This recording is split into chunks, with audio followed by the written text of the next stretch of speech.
بسم اللہ الرحمن الرحیم نحمدہ ونصلی علی رسولہ الکریم اما بعد۔ معزز ناظرین کرام، السلام علیکم ورحمۃ اللہ وبرکاتہ۔ ایک بار پھر آپ سبھی کا پیغام وقت نامی یوٹیوب چینل پر خیر مقدم ہے۔ آج میں اس ویڈیو میں آپ کے سامنے 2-3 غلط فہمیوں کا ازالہ کرنا چاہتا ہوں۔ اس سے پہلے کہ میں اپنی بات شروع کروں، آپ سبھی سے درخواست کرتا ہوں اس چینل کو سبسکرائب کیجئے، شیئر کیجئے تاکہ یہ بات دوسروں تک بھی پہنچ سکے۔ سب سے پہلی غلط فہمی جس کا میں ازالہ کرنا چاہتا ہوں آج کے اس ویڈیو میں، وہ قضائے عمری کے متعلق ہے۔ بہت سے گروپ میں، واٹس ایپ گروپ میں اور سوشل میڈیا پہ یہ بات وائرل کی جاتی ہے کہ شب قدر کی راتوں میں سے کسی رات میں یا پھر جمعۃ الوداع کے موقع پر اگر یہ کوئی نماز اس طرح پڑھی جائے، ایک رکعت میں اتنی صورتیں پڑھی جائیں، دوسری رکعت میں اتنی صورتیں پڑھی جائیں، تیسری رکعت میں اتنی صورتیں پڑھی جائیں، تو زندگی بھر کی نمازوں کی قضا ہو جائے گی۔ جتنی آپ کی نمازیں قضا ہوئی ہیں سب کی طرف سے یہ کفارہ ہو جائے گا۔ یہ بالکل غلط میسج ہے، یہ بے بنیاد باتیں ہیں۔ کوئی نماز ایسی نہیں ہے جس کو ادا کر لینے کی بنا پر پچھلی چھوٹی ہوئی تمام نمازوں کی قضا ہو جائے۔ نہ جانے یہ میسج کہاں سے وائرل ہوتا ہے اور اس کی نسبت حضرت علی رضی اللہ تعالیٰ عنہ کی طرف کی جاتی ہے۔ حضرت علی رضی اللہ تعالیٰ عنہ سے مروی کسی روایت کے اندر، حدیث کی کسی کتاب کے اندر اس قسم کی کوئی روایت نہیں ملتی ہے۔ یہ بے سند، بے بنیاد بات ہے۔ قضائے عمری کا مطلب یہ نہیں ہو سکتا ہے کہ ایک شخص زندگی میں ایک مرتبہ ایک نماز ایک انداز سے پڑھ لے اور اس کی تمام نمازیں ادا ہو جائیں۔ ایسا نہیں ہو سکتا ہے۔ اس لیے اس طرح کے میسج کو نہ فارورڈ کریں اور نہ اس پہ یقین کریں۔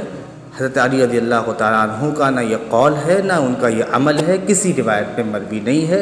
اسی وجہ سے جب یہ میسج وائرل ہوتا ہے تو اس کے ساتھ کوئی حوالہ نہیں ہوتا ہے، صرف حضرت علی رضی اللہ تعالیٰ عنہ کا نام ہوتا ہے۔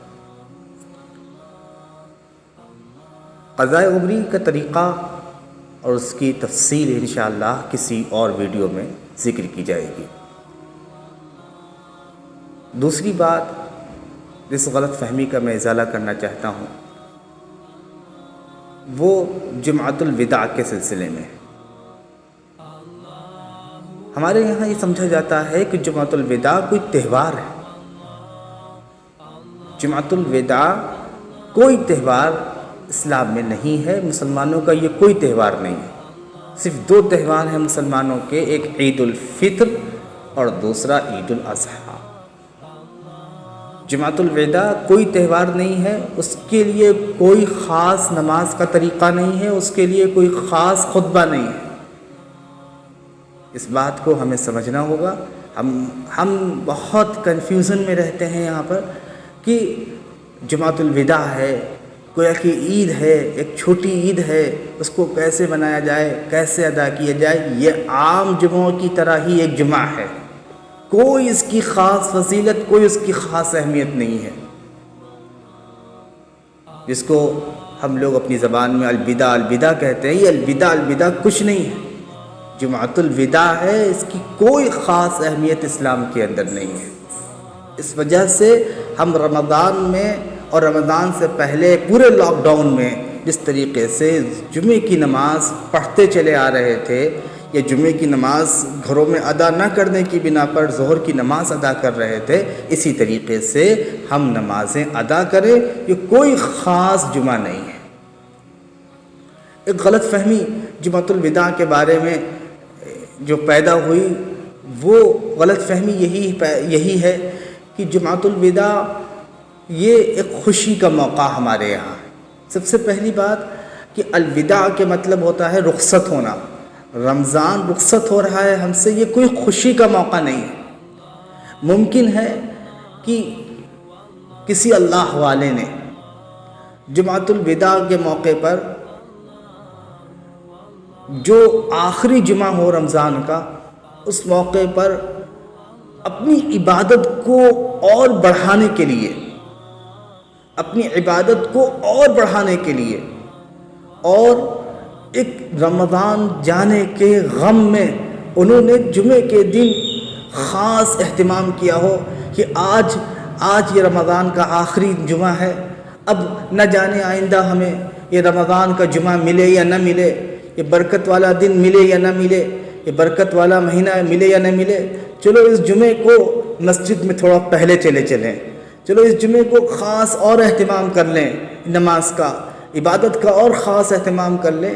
اس لیے ممکن ہے کہ کسی اللہ کے نیک بندے نے اس طریقے سے جمعۃ الوداع کا خاص اہتمام کیا ہو، لیکن وہ اہتمام خوشی کے طور پہ نہیں تھا، وہ اہتمام اس لیے نہیں تھا کہ رمضان ہم سے رخصت ہو رہا ہے تو ہم بہت خوشیاں منائیں، نئے کپڑے پہنیں، اور اس کے ساتھ ساتھ ہم اس کو چھوٹی عید سمجھیں۔ اس لیے بالکل کسی اللہ کے بندے نے کبھی اہتمام نہیں کیا ہوگا۔ اگر جمعۃ الوداع کا اہتمام کہیں کسی کو ملے تو بس اس کو یہ سمجھے کہ کسی اللہ کے بندے نے اس لیے اہتمام کیا ہوگا کہ یہ رمضان کا مہینہ اب ہم سے رخصت ہو رہا ہے، اب ہمیں عبادت کی طرف اور زیادہ انہماک کر لینا چاہیے، عبادتوں کی طرف اور زیادہ متوجہ ہو جانا چاہیے۔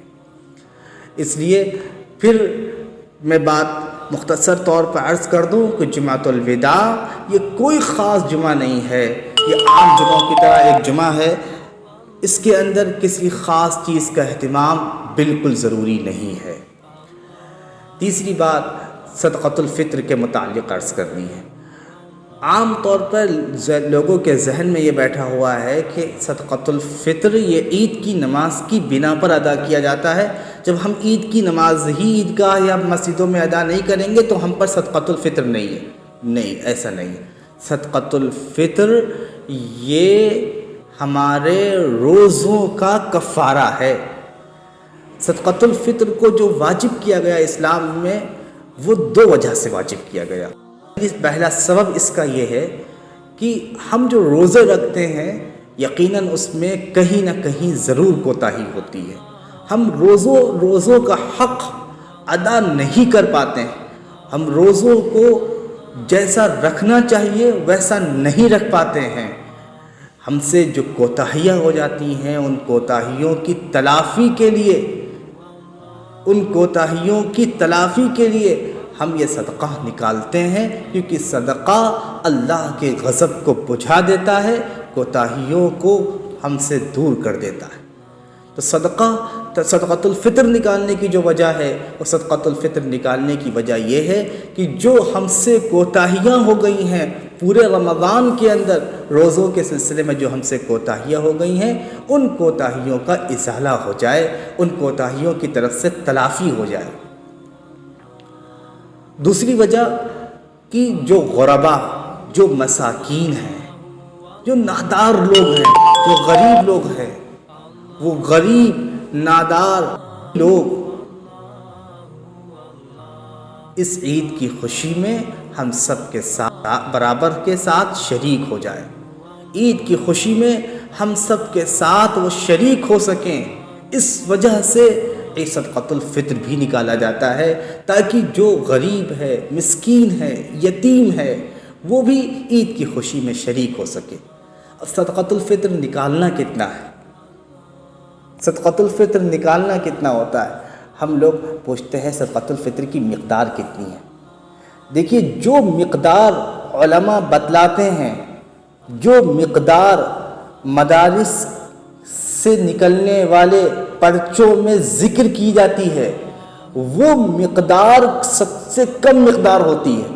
جو 40 روپے صدقۃ الفطر کی مقدار بتلائی جاتی ہے، وہ سب سے کم مقدار ہوتی ہے۔ آپ صلی اللہ علیہ وسلم نے صدقۃ الفطر کی مقدار آدھا سا گیہوں بھی بتلائی ہے، 1 سا کھجور بھی بتلائی ہے، 1 سا کشمش بھی بتلائی ہے، 1 سا جو بھی بتلایا ہے۔ آدھا سا گیہوں کتنا ہو جاتا ہے؟ 1 کلو 633 گرام کا ہوتا ہے۔